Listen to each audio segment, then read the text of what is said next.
13 years after the first movie was released, the fifth installment of Insidious is now out in the cinema. And it's safe to say that despite the somewhat negative reception that it's had, there was a sense of familiarity in being able to re-enter this universe again for the first time in 5 years.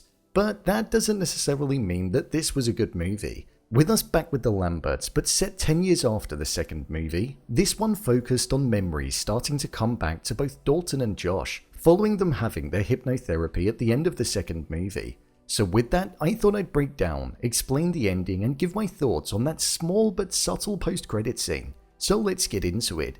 Here is Insidious 5, the Red Door ending explained. Just to let you know, this video will contain spoilers. The ending.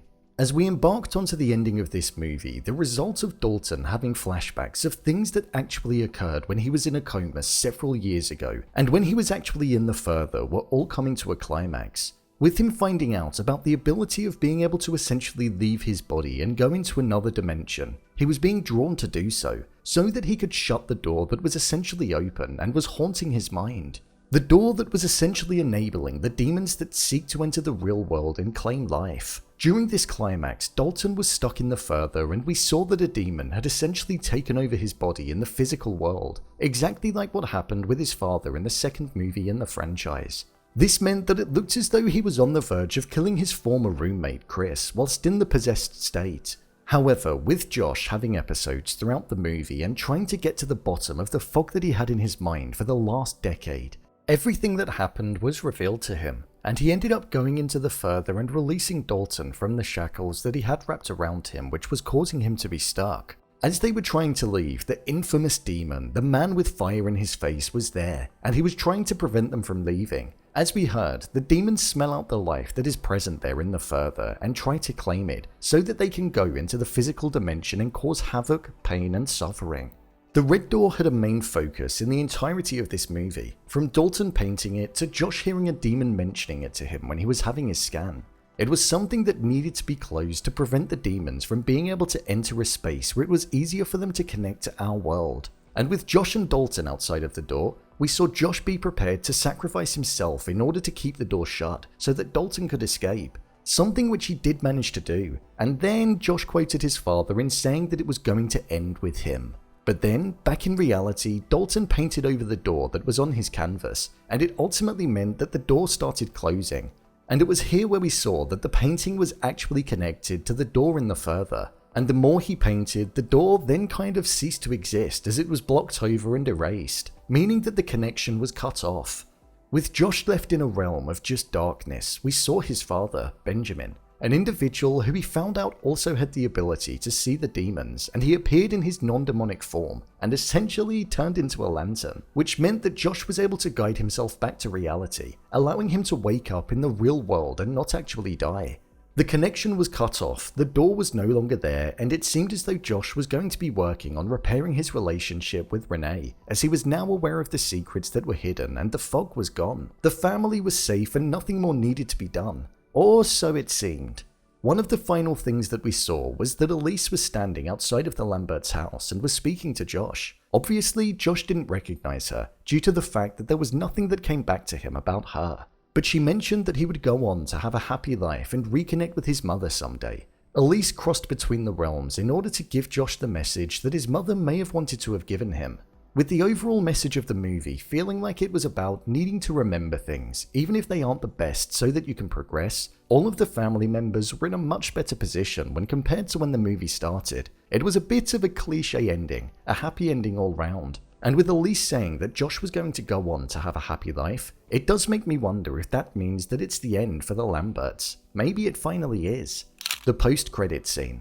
I was sitting in the cinema expecting something semi-decent. But what we got was very small, and this was the door that was connected to the further being present with the light flickering above it. I feel that this showed us that the demon is most probably not finished with going after the Lamberts, or at least trying to connect to the physical world, meaning that the connection may not be shut off. So another movie could well be happening in the future. Overall review. Okay, so it's very easy to tarnish this movie and say that it wasn't the best, but I would say that it was semi-enjoyable. The main plot was extremely substanceless, and it was all based around the fact that a line was uttered to Josh, and this was about how death can essentially allow memories to come flooding back, and also because Dalton's art tutor counted down and it meant that he entered his subconscious mind. So it was created on pure threads and was paper thin for its justification for even existing. There were major flaws within the plot in the sense that everything that was going on with Josh was pretty irrelevant, and you could tell that it didn't actually matter that much. Because when he arrived in the Further at the end to save Dalton, it all happened at such rapid speed that we didn't see any of his journey into it, and considering that he had no clue what it was, he seemed to be quite comfortable navigating it. At least Dalton was able to watch some YouTube videos and understand the logic behind it all, but I feel like Josh didn't really get that, yet he was quite comfortable in navigating.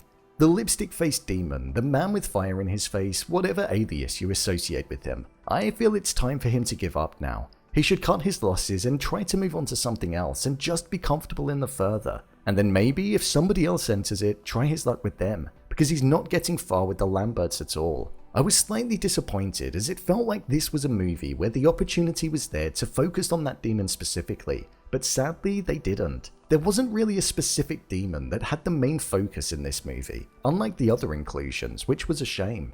I wasn't really a fan of the story around Josh's father either. It was a bit unnecessary and inconsequential. He learned that he had the ability to go into the Further and was also seeing the demons as well, so it did make sense as to why everybody else in the family could. But that was about it. When Josh uttered, "It ends with me," it did make me cringe a bit, but hey. There were some good jump scares in this movie, but there weren't tons, and I feel like with a movie like this they should be utilizing it as much as possible, because that's the main thing that it's got going for it. The best one was probably when Josh was having his scan, and it all went dark and you were just waiting for the demon to appear, but that was so early on in the movie, and that one was probably the best. I personally think I would have preferred the ending to have been around if Josh was stuck in the Further and he went on to have an existence where he was just trapped, rather than him returning to the physical world. It would have provided a bleak ending that maybe could have put this arc to bed, and I would have respected them for doing that, instead of giving everybody a happy ending. But judging by the post-credit scene, it feels like it's going to be continued. I would say that this movie was enjoyable to watch, but I wouldn't say it's as good as the first two. I think that's ultimately down to fatigue and the fact that we're all used to this style of movie now. And the horror genre in itself has advanced far from when this franchise was first launched in 2010. With thought-provoking stylistic horrors such as Midsommar and Hereditary being present, they just offer so much more. But this movie does definitely have its place. So, there you have it, Insidious 5: The Red Door Ending Explained. If you want to see more videos such as endings explained, theories and predictions and character breakdowns, then click on the I button, or alternatively you can head over to my channel where you'll find them all. If you'd like to give me a show or movie that you'd like me to review, then head over to my Twitter, @BrainPilot_, and tweet me what show or movie you'd like me to review next.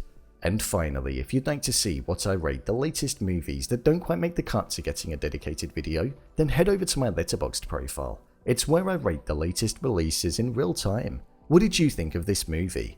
Leave a comment down below, and don't forget to subscribe. I'll see you next time.